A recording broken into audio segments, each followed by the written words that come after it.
Audio Jungle.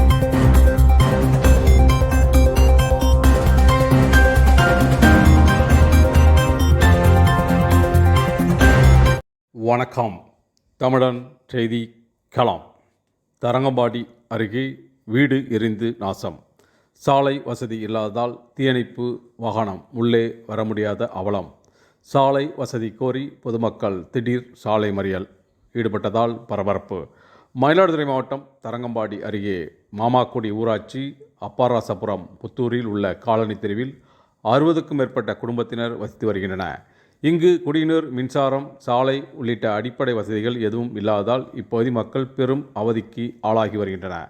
இந்த நிலையில் அப்பகுதியில் வசிக்கும் செங்கோடன் என்பவரது கூரை வீடு இன்று காலை திடீரென்று தீப்பற்றி எரிந்துள்ளது. தகவல் அறிந்து பொறையார் தீயணைப்பு துறையினர் விரைந்து வந்தனர்.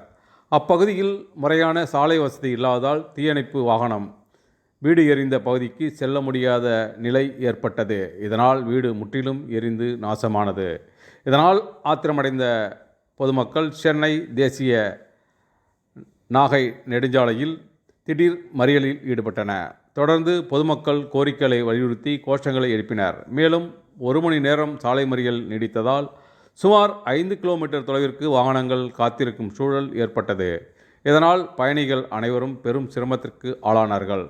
தகவல் அறிந்து வந்த தரங்கம்பாடி தாசில்தார் சரவணன், பொறையார் போலீசார் பொதுமக்களுடன் பேச்சுவார்த்தை நடத்தி உரிய நடவடிக்கை எடுப்பதாக உறுதியளித்ததன் பேரில் பொதுமக்கள் சாலை மறியலை கைவிட்டு கலைந்து சென்றனர்.